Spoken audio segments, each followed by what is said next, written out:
Becoming a stronger chess player, winning more games, and boosting your rating all begins with learning how to think in the right way. So in this video, I'm going to be sharing some of the most instructive lessons drawn from my own games that I've used to reach a rating of over 2100 rapid on chess.com. These are positions which made an impact on me, helped improve my own play, and I think it can do the same for you. My name's Nathan Rose. I'm the author of Chess Opening Names. If you're not already subscribed to the channel, please hit the subscribe button. I do all kinds of content on chess, including tips on how to improve, reviews of master games, and also information about my favourite software tools. So with that, let's get into the list. Lesson number 1, anticipate your opponent's plan. This is lesson number 1 for a reason. It may just be the most important entry out of all of them on this list. You really can't become a strong chess player if you don't learn to master the skill of figuring out what your opponent is up to. Chess may seem like a game of war, but actually it's a game of empathy. It's a game of who can spot the other player's intentions the best. So I've got the white pieces and I've got a clear advantage here. Black's pawn structure is a complete mess, and I've obviously got the ability to take this pawn on h7, but it's black to move, and black plays rook to d1. So I go ahead with my plan, taking the pawn on h7, but this failed to look at what black was planning.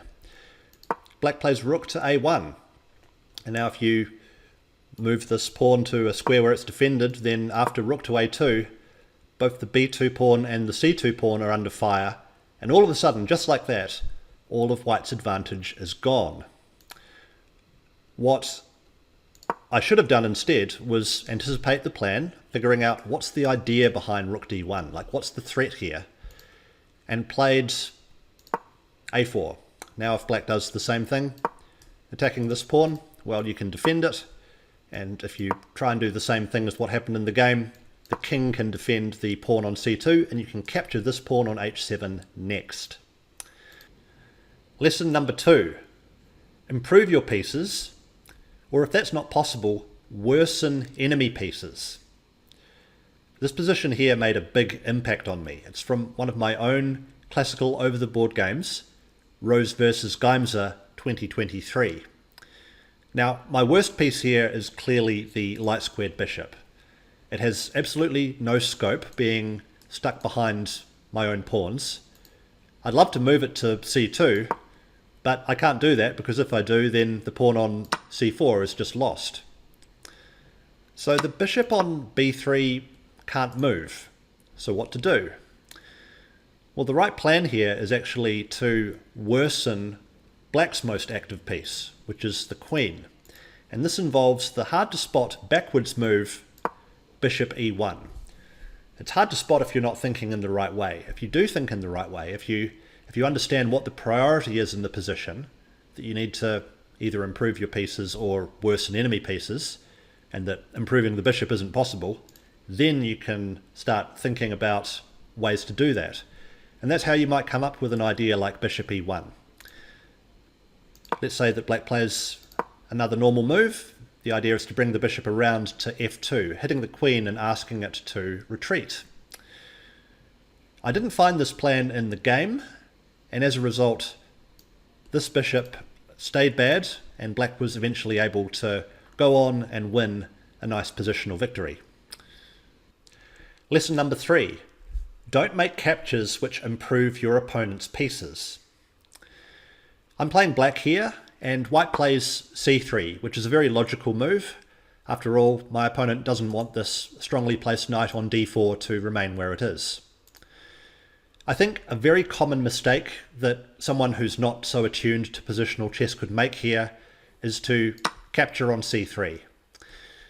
The trouble is that after white captures back, you haven't solved the problem. The knight still has to move. So let's say it moves now. Well, this has gained something for white here. This rook on b1, which was formerly very passive, now has access over the open b file. Let's compare that to the starting position. This rook was quite out of the game. Okay, so after c3, what I played instead, which is much better, is to just move the knight back to e6 immediately without this capture. If white wants to capture, then that's fine. Now it's actually my rook that's become more active on the c-file. It was Bobby Fischer who once said that tactics flow from a superior position, and decisions like this, while they don't gain or lose any material, are what makes a position better or worse, and this matters a lot, especially as you get into high levels of chess. Lesson number 4. Frustrate your opponent's attempts to develop. So it's white to move here, and white could capture the pawn on c6 with check. White could also capture the pawn on c4. But does white maybe have an even better move?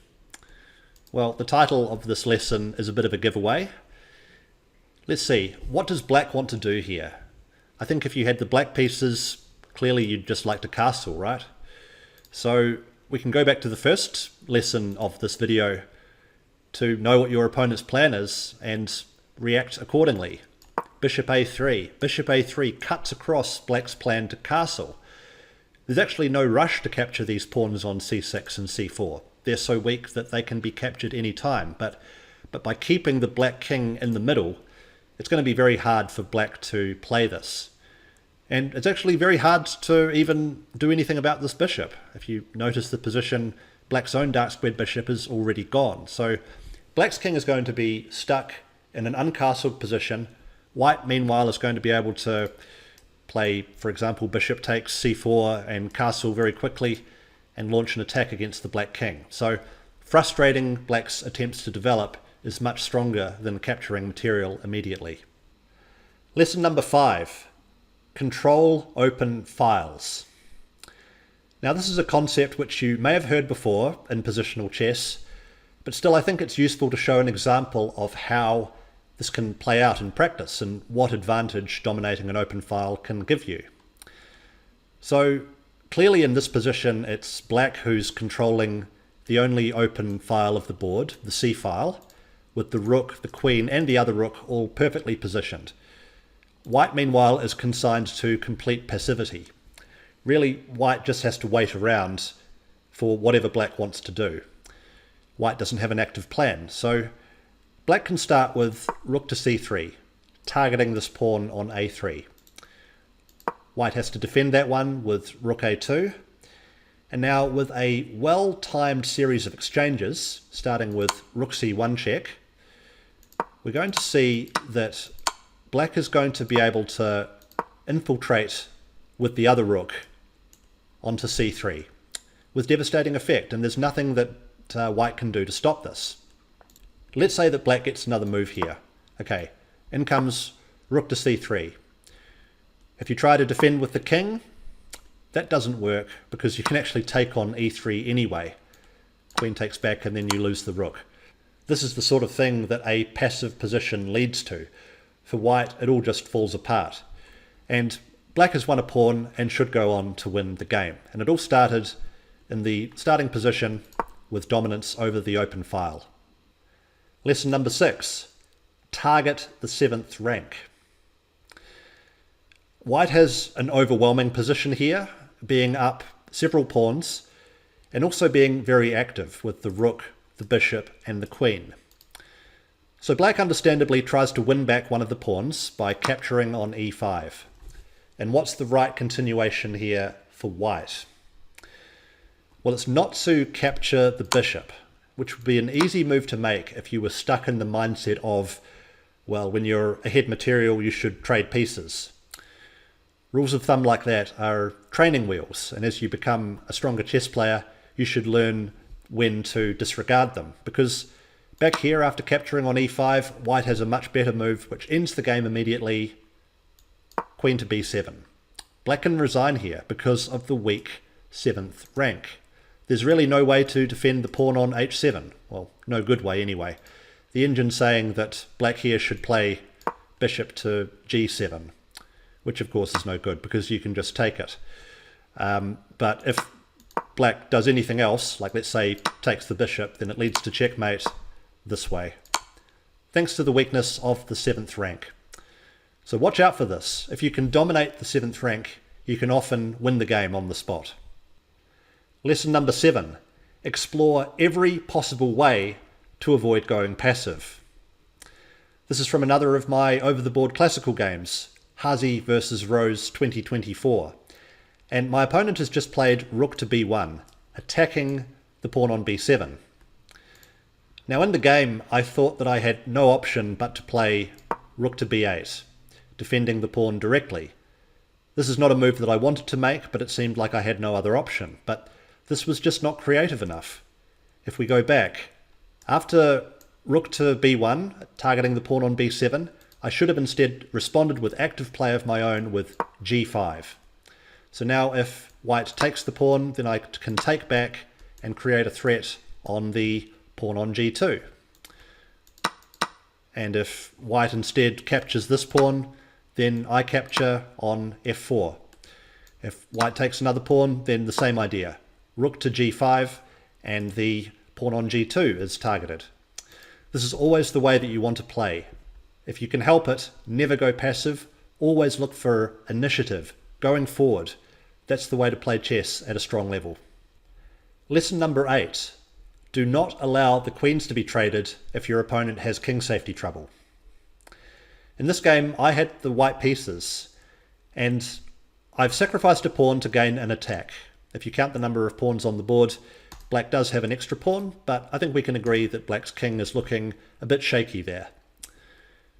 So my opponent continued by capturing on h6, and now I've got a choice of how to take back, either with the rook or with the queen.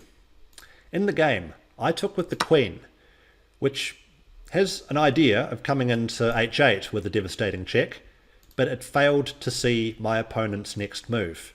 My opponent here, of course, forced the queen trade via queen e3 check. And once the queens are traded, king safety is no longer relevant to the position, and black simply has an extra pawn in an endgame. What I should have done instead, of course, was to take with the rook. And now black has still many problems to solve. This rook is under attack, this pawn is under attack, and I don't think black's going to be able to solve all the issues that are at hand. If you try and trade the queens now, well, it's different because you can take this rook, and when the queens do come off the board, white's going to be up in exchange in this endgame, which of course is much preferable to how the game ended up turning out. I think this lesson here is really a combination of both the concept of not trading queens when you have an attack, but also the first lesson, which was all about looking at your opponent's plans, your opponent's best replies. I think with just a little bit of thought, if I had been thinking this way, I would have seen that if I'd taken with the queen, black would of course want to trade queens given the dire state of his king safety, and then I wouldn't have ended up losing a game which I should have won. Lesson number 9. And this may seem to contradict the last lesson, but even in the midst of an attack, you must always be on the lookout for a transition to a favourable endgame. This position happened in another one of my classical over-the-board chess games. This was Rose vs Shard 2025. And with black to move here, my king is in extreme danger. It won't surprise anyone to learn that the engine's evaluation of this position is -9 in black's favour. But one way that black can consider playing this is actually to trade queens. Surprising, right? But after the following series of captures, which are pretty much all forced, you end up with this rook and pawn endgame where white is clearly losing in a much simpler fashion, right? Note that here, white can't even take back this pawn with the king, because then, after the rooks are traded, the pure pawn endgame is absolutely trivial for black to win. Instead, in this position, it's very messy, and you'll be amazed to learn that my opponent actually messed this up, and I went on to win this game. I won't show how, because that's not the point of the lesson. The point of the lesson is to show that in a complicated position like this, with lots of pieces under attack and lots of complications, you can consider going to an endgame if that endgame is highly favourable for you. Often an endgame will be much simpler to win. Lesson 10. always be on the lookout for intermezzos, or in-between moves, particularly in tactical situations. I think this is really one of the big differences between those who are rated, let's say, 1500 and those who are rated 2000. 2000 rated players will look for and find intermezzos in tactical situations with far greater accuracy. So our illustrative position here sees white play the bishop sacrifice, bishop takes h6, which looks quite strong at first because after black takes back, the white queen enters, and you've got these knights coming in combined with the white bishop and the strongly placed white queen, and there's a lot of threats here for black to deal with. But the concept I want to get across here is that after the capture on h6, black does not need to take this bishop immediately and can instead play a couple of strong intermezzo captures. Bishop takes f3 and bishop takes g3. So by taking the knights first, we can now take the bishop under much better circumstances. And note that if the white queen enters now, the black king is not in any real danger. And in fact, you could even take this pawn with check. So tactical ability counts for a lot when it comes to becoming a stronger chess player, but I think intermezzos in particular are really one of the skills that you want to master. It can make the difference between having a losing position or, as the case is here, having a winning position. Lesson number 11 is another with a tactical point to it, and that's to add pressure to pinned pieces. Now let's start by identifying what the pinned piece is here. Well, it's the dark squared bishop pinned in front of the black queen. So white would like to take advantage of this by playing a move like bishop to b2, but the problem is that black is not forced to capture. And even if you give white another move, this is not causing black any problems because black can just take back with the pawn and black's okay. Instead, back in the starting position, what you've got to do is undermine the defense of the pinned piece. That's the way to add pressure to it in this case. And you do that with the move c5. That attacks the d6 pawn, which is responsible for defending the bishop. And it also attacks the knight on b6. So it's not a threat that black can ignore.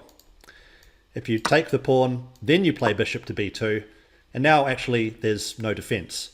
If black plays knight to d7, trying desperately to hold on to the defense of that bishop, then white can simply play knight c4. Black's losing a piece, and white should go on to win the game. Lesson 12. Identify and target the weakest enemy pawn. Now this is a tip you can use in almost any middle game position when you're not sure what to do. Let's say all your pieces are on decent squares, but you're struggling to come up with a plan. A great way to orient yourself is to identify your opponent's most vulnerable pawn and then set up a plan to add pressure to it. This is something that I could have done here in a classical over-the-board game. This was Rose versus Arbib 2025. Now, black's most vulnerable pawn is this one on f4. I can't take it straight away because that would allow black to capture on d5, which is possible tactically, since the knight on c6 drops at the end. But nonetheless, rather than taking with the queen, I could have played rook to g4. Now there's two pieces attacking the pawn on f4, and black can't actually add another defender to it. That would have won a pawn and would have led to a big advantage in this game. Lesson 13 is the sacrifice of a pawn to clear a square for an important attacking piece to come into. This example comes from another of my classical games. This was De Graaf versus Rose 2024. And here my opponent captured on h5. I pushed ahead with g4 and my opponent captured again, probably expecting that I'm going to take with the bishop. But that was not my intention. No. Instead, my idea was to play knight to g5. So by advancing the pawn up to g4, this square g5 is now available for the knight. So if we move forward a couple of moves, white is in serious trouble now. The move f3 is pretty impossible to stop. White tried to do it with knight to d2, but this actually doesn't prevent f3. After f3, if you take with the bishop, then eventually the queen enters and white can resign at this point. So it all starts with understanding that what you want to do is bring another attacker closer to the enemy king. How do we do that? Well, this knight needs to get into the game. How can we do that? Well, it needs this square. And by sacrificing the pawn, it was able to reach its ideal square and influence the game with decisive effect. Lesson 14 is to build the mating net. This position is very sharp. Both kings look to be in some danger. And I think a very natural move that many players could play is giving a check to the exposed black king straight away. But if you do that, then you're actually helping the black king to run away. If you give another check, well, amazingly, the black king actually is fine on e7. And now black's got time to carry out his own threats. So if not the check, then what should white do? Well, the winning move here for white is a quiet move which builds the mating net, and it is queen h6. It cuts off the king's intended escape route and makes the threat of rook g1 much stronger. And in fact, almost impossible for black to deal with. Black can give one check, but the white king is fine on d2, and still rook to g1 is coming.